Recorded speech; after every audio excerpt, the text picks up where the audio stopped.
सरकारचं कितीही नाक कापलं तरी, अब्रू घालवली तरी, सरकार वाचाळवीर मंत्र्यांवर, सरकारची इज्जत घालवणाऱ्या आमदारांवर आणि महाराष्ट्राची बदनामी करणाऱ्या लोकांवर का निर्बंध घालत नाही? मुख्यमंत्री महोदय, किती दिवस कोकाटे सारख्या कृषी मंत्र्याला तुम्ही पोसणार? मुख्यमंत्री महोदय, तुम्ही किती दिवस पडळकरांची अर्वाच्य भाषेतली दादागिरी सहन करणार, ऐकून घेणार, डोळ्यांनी पाहणार? किती दिवस राणेंची दादागिरी हे सरकार पाहत राहणार? अहो, यांची तोंड बघितली, भाषणं ऐकली तरी मनाला वेदना होतात, अशी परिस्थिती झाली महाराष्ट्रातल्या जनतेची. आणि आता तर कहर झाला. सरकारची जेवढी आबरू होती नव्हती तेवढी काही दिवसातच राज्याच्या कृषी मंत्र्यांनी सभागृहात रम्मी खेळून घालवली. आणि त्याचा कळस का रम्मी सभागृहात खेळलात? शेतकऱ्यांच्या प्रश्नावर तुम्ही गंभीर नाहीत का म्हणून प्रश्न विचारायला गेलं तर सत्ताधारी पक्षाच्या म्हणजे राज्याच्या प्रदेशाध्यक्षासोबत दुसरा प्रदेशाध्यक्ष शेतकऱ्यांची बाजू मांडणाऱ्या व्यक्तीवर कोपरानी पाठीत गुद्दे मारून, तोंडावर मारून, रक्तबंबाळ करून शेतकऱ्याच्या पोराला अमानुष मारहाण केली जाते. तुम्हाला काहीच वाटत नाही? ओ मुख्यमंत्री महोदय, तुम्ही गंभीर आहात की नाही? उपमुख्यमंत्री महोदय, या मुद्द्यावर तुम्ही काय निर्णय घेणार सांगा. आणि सगळ्यात महत्वाचं, दररोज नवीन दिवस निघाला की इथल्या महाराष्ट्रातल्या जनतेला दहशतीत जगावं लागतं. प्रश्न विचारायचे नाही, आवाज उठवायचा नाही, संघर्ष करायचा नाही. सत्तेचा माज किती असतो त्या सूरज चव्हाणला जाऊन विचारा. ज्या पद्धतीनं अमानुष मारहाण केली त्या विजय घाडगे पाटलांवर, छावाच्या पदाधिकाऱ्यांवर. हा महाराष्ट्र आहे का? म्हणजे सगळ्यात वाईट गोष्ट, सत्ताधारी सत्तेवर बसले म्हणजे महाराष्ट्राचे मालक झाले आणि आता कुणाचीही सुट्टी नाही. दिसेल त्याला मारहाण करणार, आवाज उठवायचा नाही, तोंड बंद करणार. आणि मागणी करायला तुम्ही आलास तर तुम्हाला मुस्कडलं जाईल. अशा पद्धतीची दादागिरी सरकारच्या लोकांकडून होते. काहीच वाटत नाही.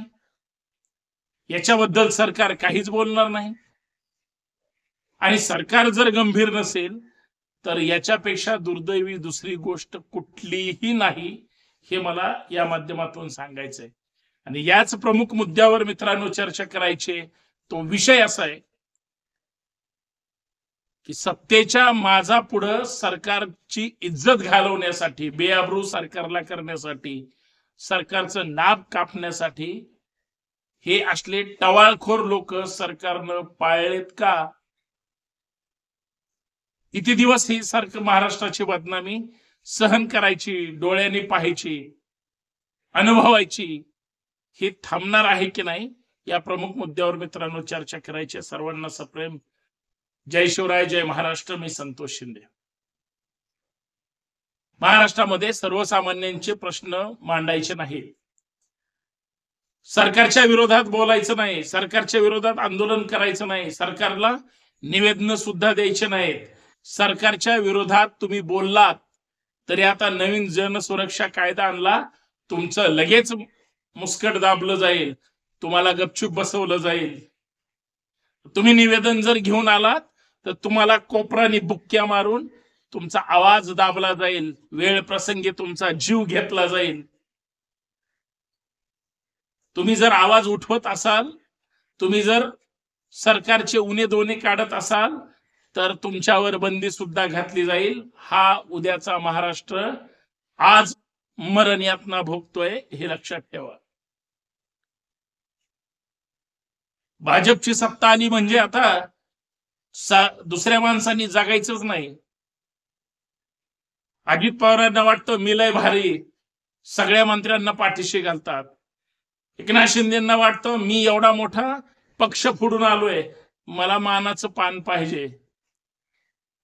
मुख्यमंत्र्यांना वाटतं माझ्या नेतृत्वाखाली एवढं सगळं यश आलंय, आता आमदार तुम्ही सत्तेत मला बसवलंय, तुम्ही काहीही करायला मोकळे, तुम्ही मग शिव्या द्या, एखाद्याचा जीव घ्या, एखाद्याला टार्गेट करा, मारहाण करा, धमक्या द्या, धार्मिक विद्वेष पसरवा, तुम्हाला क्लीन चिट. आपला बॉस वर्षा बांगल्यावर आहे, घाबरायची गरज नाही. अशी परिस्थिती सरकारच्या आणि मान्य मुख्यमंत्र्याच्या आशीर्वादाने सध्या करून ठेवली का, हा गहन विषय. लातूर मध्ये जी घटना घडली, या घटनेला कोण जबाबदार आहे? लातूर मध्ये जी घटना घडली, छावाच्या पदाधिकाऱ्याला मारहाण केली, त्याने अंगावर पत्ते फेकले. म्हणून का पत्ते फेकले? राज्याचा कृषी मंत्री जर विधिमंडळाच्या पावसाळी अधिवेशनाच्या सभागृहामध्ये मोबाईलवर जर रम्मी गेम खेळत असेल, तर हा कृषी मंत्र्याकडून शेतकऱ्याचा अपमान नाही का? सरकारचा अपमान नाही का? त्या सभागृहाचा अपमान नाही का? पण चकार शब्द अजित पवार कोकाटेंना बोलणार नाहीत. खर तर माणिकराव कोकाटे यांना कृषी मंत्री पदावरून तात्काळ हकालपट्टी केली पाहिजे, हाकलून दिलं पाहिजे अजित पवार आणि माणिकराव कोकाटेंना.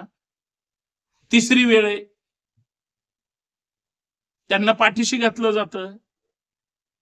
अजून एक वेळ आहे ज्या प्रकरणामध्ये या माणसांनी गोरगरिबांची घरं हडपली, त्याच्यात 30 वर्षांनी शिक्षा झाली या कोकाटेंना.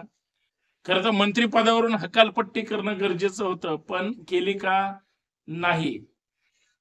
आमदार झालेला माणूस एक पक्ष फोडून तिथून माझ्यासोबत आलाय म्हणल्यानंतर मी त्याला कशाही पद्धतीनं पाठीशी घालेल असं जर तुम्हाला वाटत असेल तर हे फार दुर्दैवी आहे.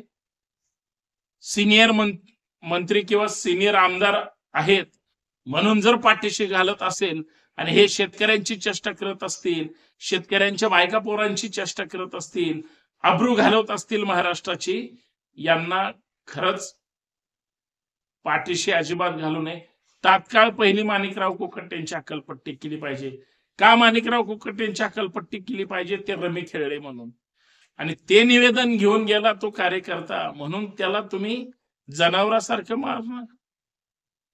सूरज चव्हाण ज्या पदावर बसलेला आहे ना आणि ज्या नेत्यांसोबत फिरतो म्हणून तो मार खाणार नाही, लक्षात ठेवा. एकदा त्या माणसांपासून लांब जाऊ द्या. लोक बघा ह्या सूरज चव्हाणच्या तोंडावर केस, खरं तर मिशाच नाहीत, बिगर मिशाचा नेता आहे हा, परंतु छावाचे कार्यकर्ते हे त्या ज्या अण्णासाहेब जावळे पाटलांनी उभा मराठवाडा हा आरक्षणाच्या आंदोलनात पेटून टाकला होता. अर्थात सगळीकडे आंदोलन सुरू होते. राज्याचे मुख्यमंत्री तत्कालीन त्यावेळेस लातूरचेच होते, देशमुख साहेब. आठवा तो काळ त्यावेळेचा.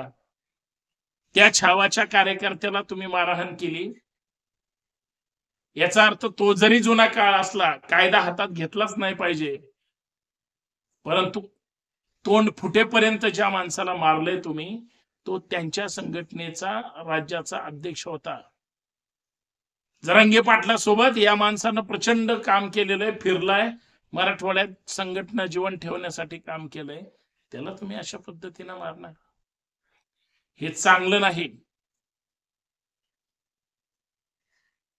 म्हणजे प्रत्येक वेळेस सरकारचेच आमदार मंत्री खासदार यांच्या आशीर्वादाने गावगुंड जर अतिरेक करायला लागले तर लक्षात घ्या, काल एकानी केली, आज एकानी केली, उद्या परत दुसरा दादागिरी करेल, लोकांना मारहाण करेल. कायद्याचं राज्य राहिलंय कुठे?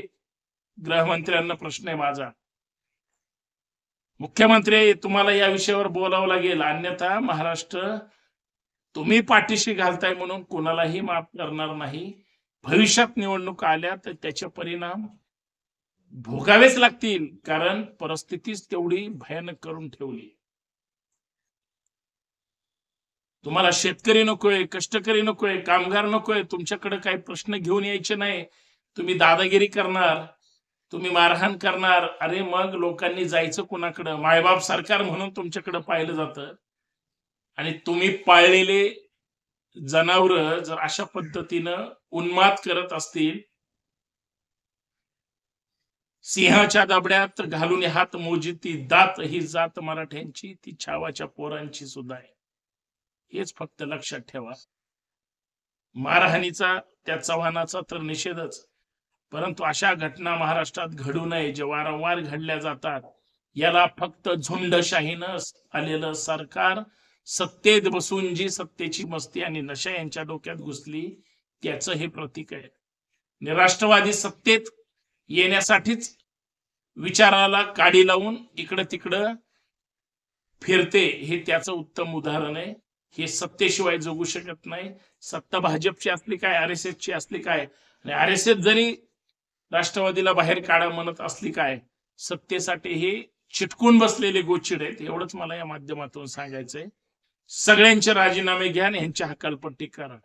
तो कोकाटे असतील किंवा चव्हाण असतील, पदावर राहण्याच्या पात्रतेचे नाहीत. एवढंच मला या ठिकाणी म्हणायचंय. जय शिवराय.